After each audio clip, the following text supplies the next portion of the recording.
Assalamualaikum dan salam sejahtera.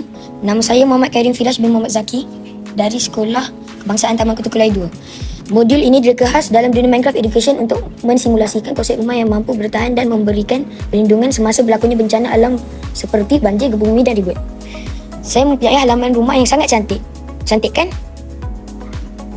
Ini ialah saya punya tangki air, iaitu SDG 6, Clean Water and Sanitation.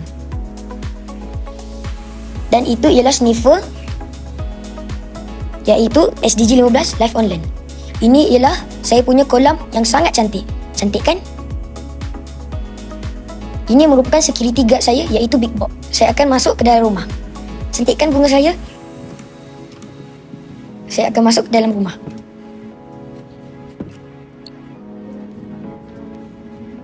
Ini merupakan saya punya buku untuk membaca buku.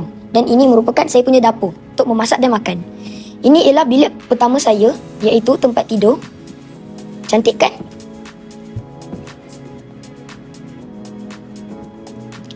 Saya akan menunjukkan saya punya master bedroom.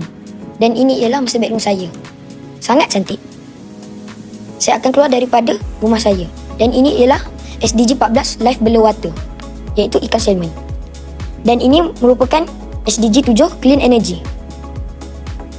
Saya akan masuk kembali ke dalam rumah saya.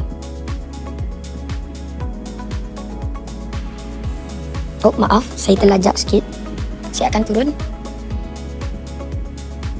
Dan saya akan tunjukkan saya punya ruang tamu. Dan ini ialah sofa saya yang sangat cantik. Dan buku-buku sekiranya saya ingin membaca buku. Boleh dapat juga menengok Netflix. Dan ini ialah saya punya bilik air. Cantik kan?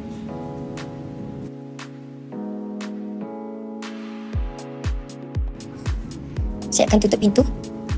Dan saya akan menunjukkan korang saya punya secret base. Maaf, sukar sikit untuk masuk. Dan ini ialah security guard saya. Hati-hati, dia sangat bahaya. Dan dalam chest ini mempunyai banyak makanan sekiranya saya lapar, iaitu SDG 2, No Hunger. Saya akan tunjuk saya punya secret base. Dan ini ialah secret base saya.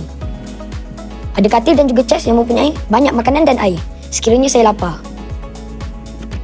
Ini ialah katil saya. Saya akan keluar daripada secret base saya dan pergi ke permukaan.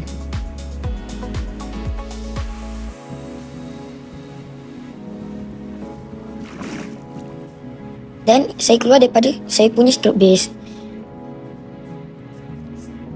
Ini ialah rumah saya dari pandangan atas. Cantik kan? Okey, sekian terima kasih. Itu saja daripada saya. Sekian, terima kasih.